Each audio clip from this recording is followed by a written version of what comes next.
This is the Healthcare Education Transformation Podcast, a podcast brought to you by two physical therapists devoted to helping physical therapists and other healthcare providers become better educators to patients, students, the community, and each other by interviewing prominent and passionate people within the realms of healthcare and education. The Healthcare Education Transformation Podcast is intended literally for educational and entertainment purposes only. No clinical decision-making should be based on only one source, and therefore this podcast should not be used as personal medical advice. While care has been taken to ensure accuracy, occasionally mistakes and factual errors can be present, as we are only human. This is our journey on the road to becoming better educators, so get ready with your pen and paper as class is about to begin. Welcome to another episode of the Healthcare Education Transformation Podcast. I am Brand Powen, and I am joined as always by my co-host F. Scott Fiel. And today we're very happy to bring two other physical therapists, specifically that have additional experience in treating fitness athletes, as today we welcome Drs. Mitch Babcock and Zach Long onto the show. For our listeners who have not heard of them, I'll give a brief intro to both of them, starting with Mitch. Now, Dr. Mitch Babcock is a physical therapist and CrossFit Level 1 trainer with a primary purpose of helping others pursue a greater state of health through fitness. After receiving his bachelor's degree in exercise science, Mitch went on to receive his doctorate in physical therapy at the University of Michigan Flint, and he graduated in 2016 to better understand the human movement system and help others recover from their injuries and limitations hindering their performance. With personal training experience in CrossFit as an NPC physique competitor and in endurance events, Mitch continues to test his physical potential daily in order to better help people reach theirs. He teaches the online class Fitness Athlete Essential Foundations and the Fitness Athlete Live Seminar with Ryan Smith, and he also co-teaches the advanced concepts in the clinical management of the fitness athlete, along with Dr. Zach Long, through the Institute of Clinical Excellence. He is a CrossFit Level 1 trainer, certified mobility WOD movement and mobility specialist, certified in the functional movement screen, certified in the selective functional movement assessment, and certified in Rock Tape Level 2 FMT. He is the owner of Fitness TX, Aiding Elite Fitness, which is in the town of Holly, Michigan, which is about 20 miles south of Flint, Michigan. And he offers rehabilitation, recovery, and post-rehabilitation strength progressions through a tailored program to help people get back to the PR numbers that they're accustomed to and eventually to a new PR. Now, Dr. Zach Long is a physical therapist in Charlotte, North Carolina, and runs an industry-leading fitness website called The Barbell Physio, where he is a trusted resource to thousands of athletes, coaches, and healthcare professionals across the U.S. and beyond. Additionally, Zach teaches the advanced concepts in the management of the fitness athlete course through the Institute of Clinical Excellence. Zach is an ABPTS sports certified specialist, level 1 CrossFit trainer, NASM Performance Enhancement Specialist, and Certified SFMA Practitioner.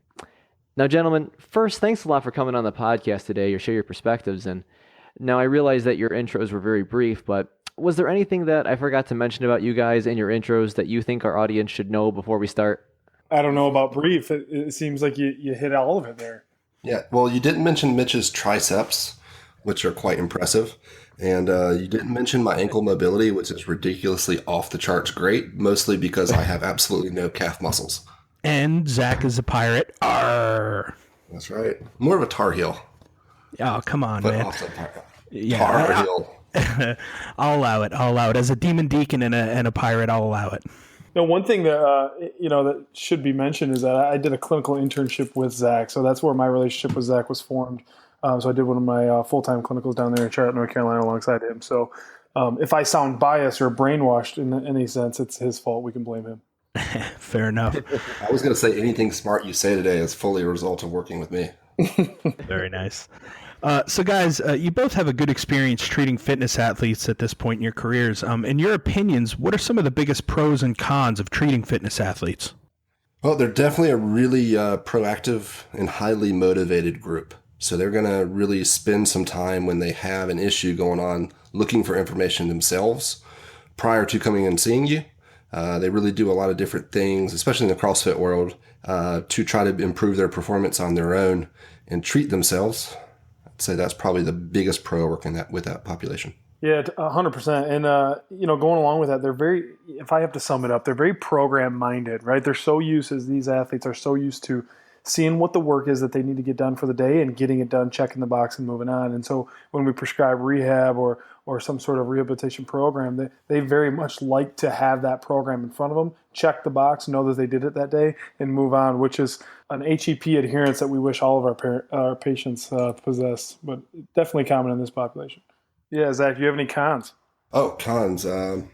Well, I will say that research does at times make it a little bit more difficult to work with them because maybe they've got some false beliefs based on what they saw online, or just got those really firm beliefs because they followed somebody on Instagram who has a big account or something like that. The other con would be is a lot of times, just like runners are, it can be really difficult to get them to cut down on training volume when sometimes they need a little decrease in volume.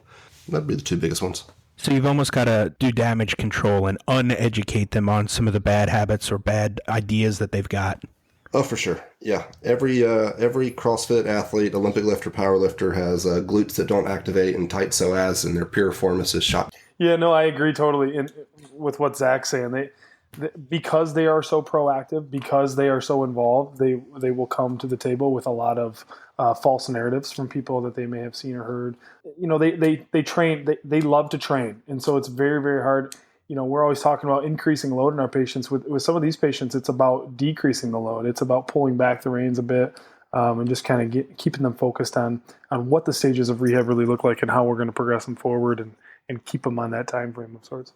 Yeah, so kind of like how to meet them at their level to get them to see the right point of view and how they've been misguided. I think that's a good take, good point. So guys, with all the physical therapy, educating our patients is absolutely huge, and finding the best way through various methods to present the information in a simple and relevant way can be a challenge at times to us all. I know we've all experienced that. And for you guys, what are some of the biggest keys that you guys have found with teaching the fitness athlete? We have to preach, and this is common with our institute courses that we teach with fitness athlete. It is the foundation of which we start kind of everything off from is understanding tissue capacity and understanding load management of that sort.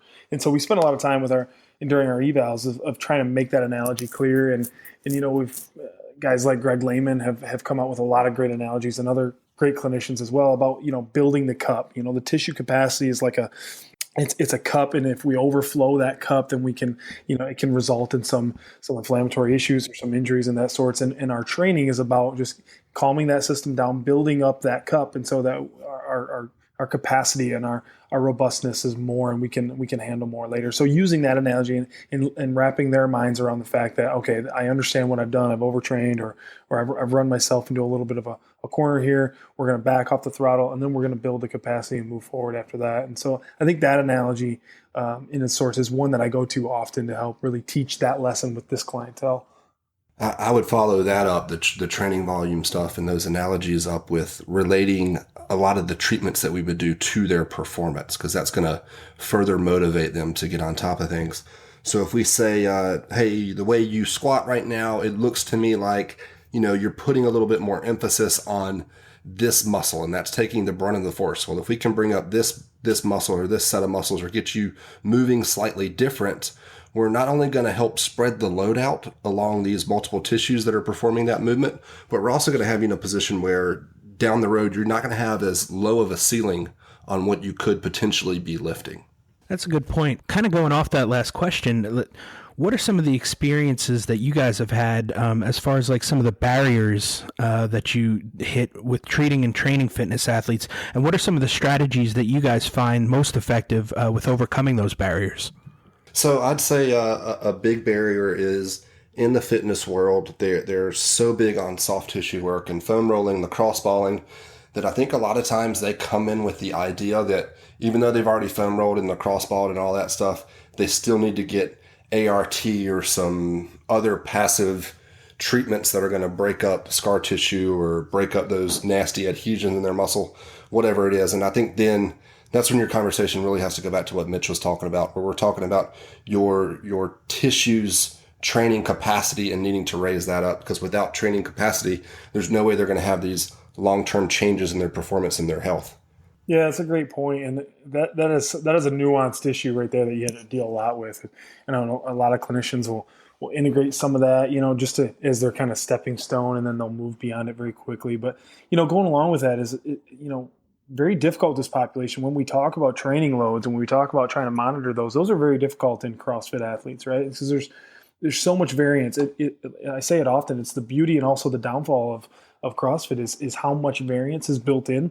And so when we have an athlete, when we're trying to track how much squatting volume, it can become difficult in, well, am I counting the air squats that we did during this workout? And are you only talking about loaded squats that we're doing during this day, et cetera? And so when we're really trying to get a grasp for how much load is going on or how much training load is really going on, it become difficult.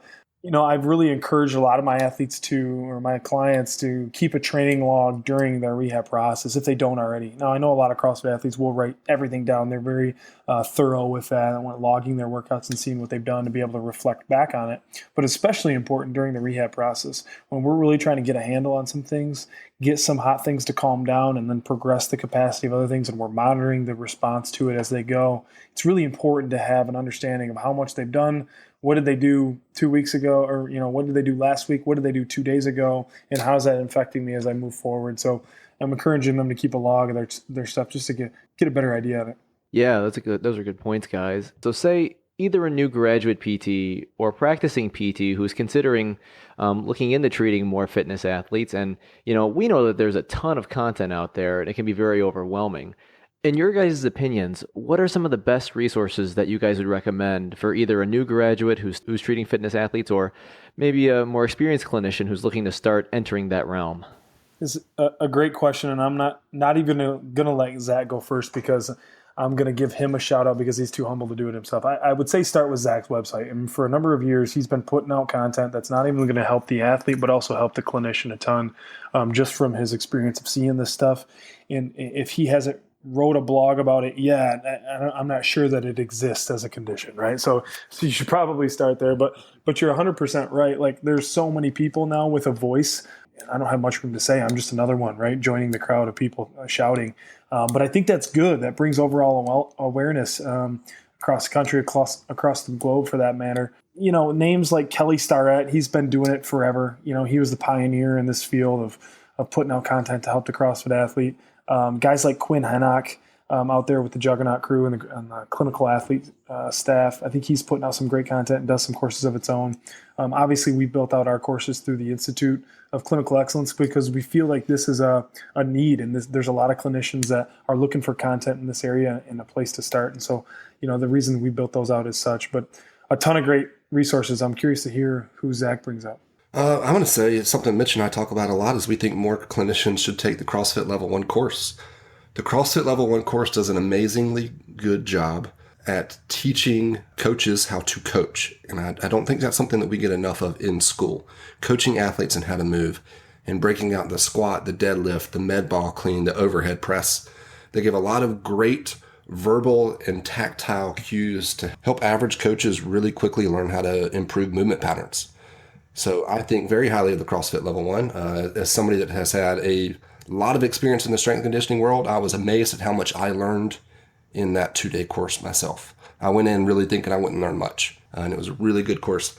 Mitch mentioned some great names, and thank you for the shout out, Mitch. I would say one that you definitely want to check out is Greg Nuckols. Greg is a really, really good power lifter as well as one of the brightest minds in the strength and conditioning world right now.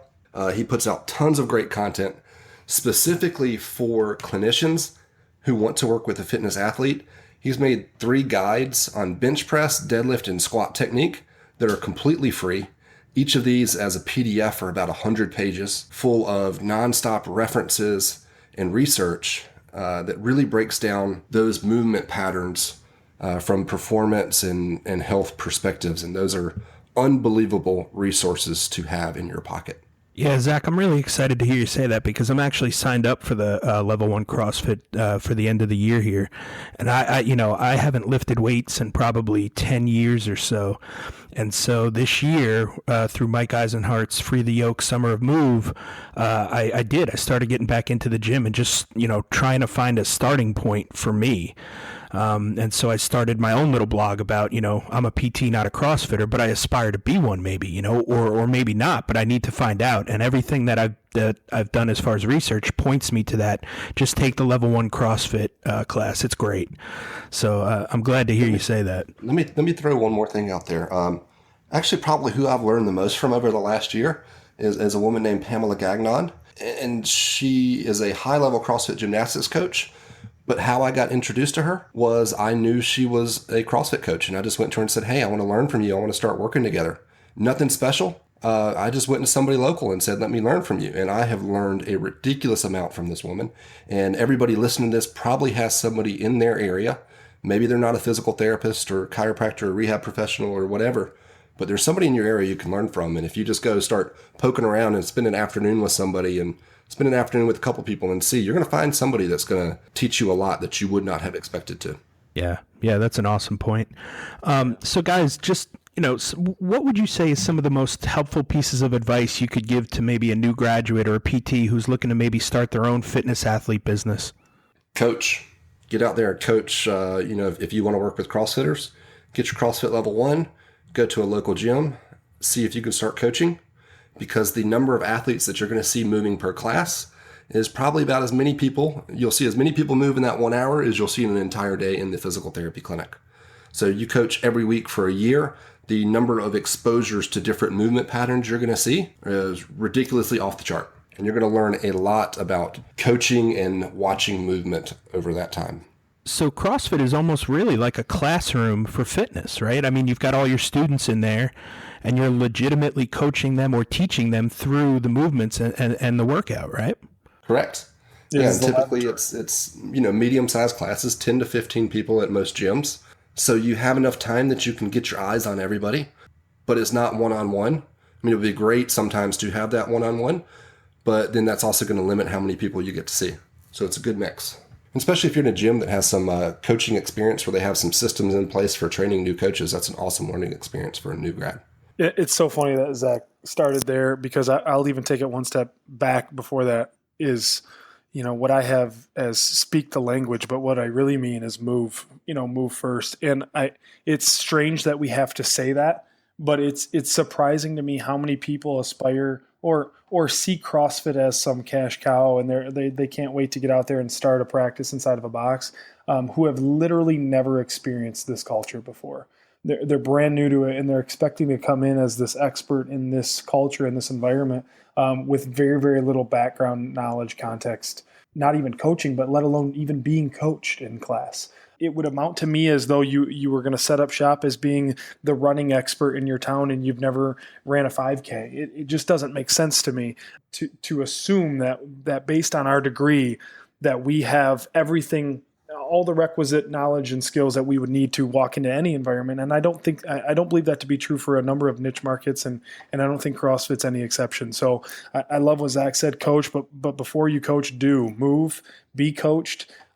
Figure out how to move better yourself and to become efficient in this world, in this culture, and then take that step onto coaching. Like you said, you'll get your eyes on so many people. I just had a dear friend of mine who just graduated PT school, passed for licensure, and is kind of in that limbo waiting period in between getting started with work, and spent a day with me and mentioned during one of the classes that I was coaching, and she's like, there's just so much movement to be observed right here. And it's 100% true. I mean, 15 to 20 people in a class, and you can see so much variability. You can pick up on so many nuances and patterns in that 1 hour that you'd be amazed.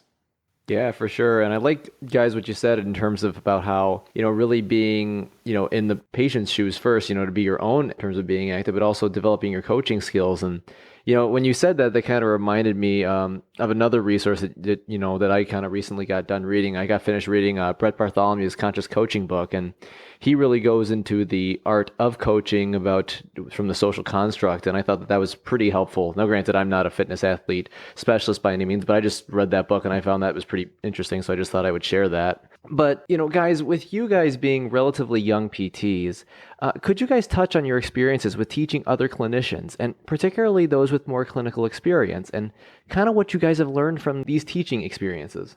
Well, I'd say young PTs. So Mitch has been graduated for a year now.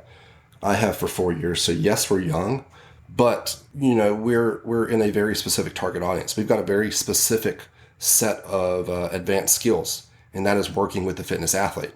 And so we're not going around and telling people in our course that, hey, we're the guru on treating everything back and we know how to fix all backs. We're going to them and saying, hey, when it comes to understanding the specific needs of the fitness athlete, we've got you covered.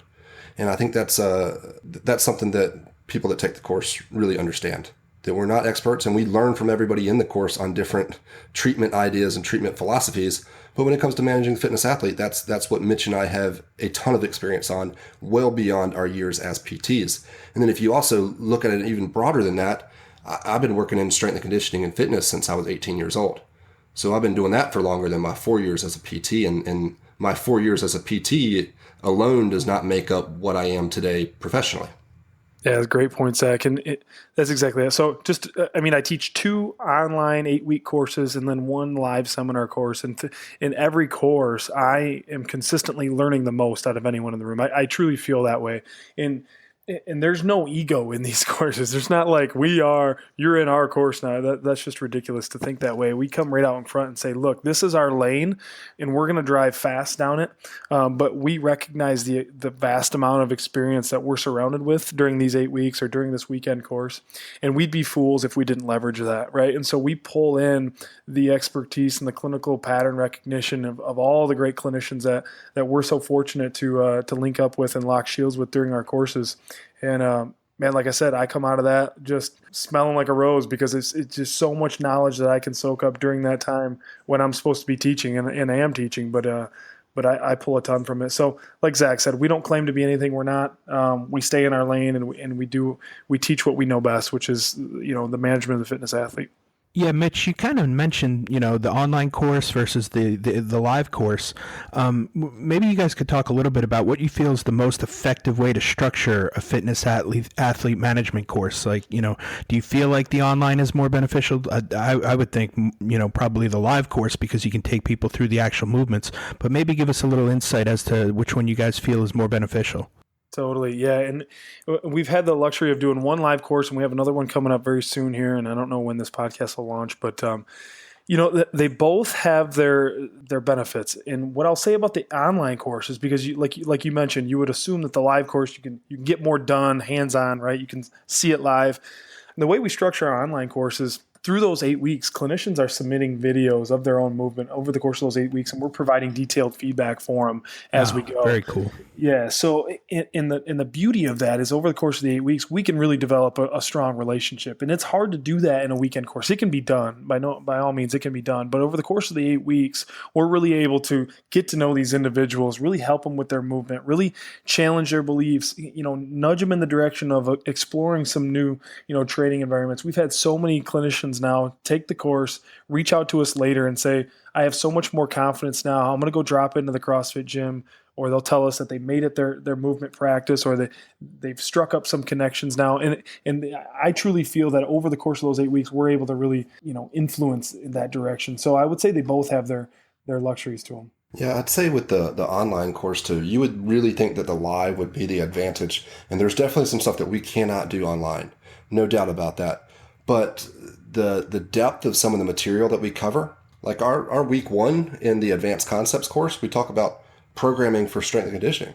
And basically Mitch and I took 2 complete books, 2 of the best books written on this topic, and we took the meat of that out, what was most important, and we put that together in a lecture. So if we're sitting there doing this live and we're doing 8 of those back to back to back, 8 of these 1-hour lectures, how much of that stuff can people really come away with? They need to listen to that 1-hour lecture. They need to be given some assignments and supplemental readings beyond that. And they need to take an entire week to really be able to let this stuff settle into their brain so that they really can keep it long term, and it's not just in and out because we're overloading them with information over the period of 1 or 2 days in a live course. Yeah, for sure. Those are good points. And what have you guys found? What changes do you guys plan on implementing in your courses to kind of improve your overall quality of your class? Well, just today I completely revamped what our week 2 is.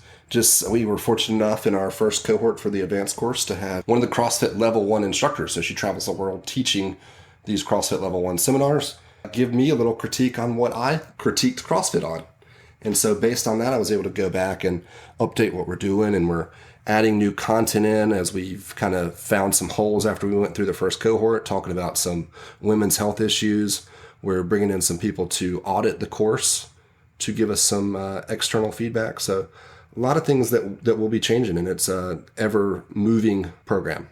Yeah, our goal is the same, is to give clinicians all of the most beneficial content and resources available to really shape their practice and to be the clinician in their community to get the best results for these fitness athletes, right? That's the goal and the mission. It's really not about what we've built into the 8 weeks or what we've built into the weekend. All of that is subject to change based on emerging evidence, based on, treatment philosophy change, whatever, what have you. But the goal stays the same. And so if ever we can refine that product, and if we ask a question about, what are we missing? What are we missing the mark on here? What are we not delivering on? We'll move whatever needs to be moved around to deliver that content. Yeah, that's awesome, guys. I'm so glad to hear that you're like keeping on the cutting edge of the most recent research and kind of really pushing your course and asking for feedback and then revising based on that feedback. Like that's just going to keep those courses doing great things. So I love hearing that, man. You guys are really doing an awesome job. Well, I got to give a shout out there to our leader Jeff Moore, right? Who the founder of the Institute. I mean that guy is not human, for one. If you've ever been around Jeff, you realize he's got some different DNA. But it just strives for excellence in everything he does. And I mean, it's the reason his courses are so great, and anyone who's taken one can attest to that. And so we're lucky to have a great leader and role model to kind of model after and help us refine our teachings from there. Awesome. Guys, we like to wrap each episode up with the same question. If you could change one aspect of healthcare education, DPT or otherwise, what aspect would you change and how would you change it? Oh man, I'll probably do a rant on this every single week. I was just going to say, Zach, try to keep this one short, man. I'm gonna keep it a little bit more PG than my typical rants are, Mitch. Yeah, good idea. I'd say the biggest thing I think as physical therapists we need more of is business skills.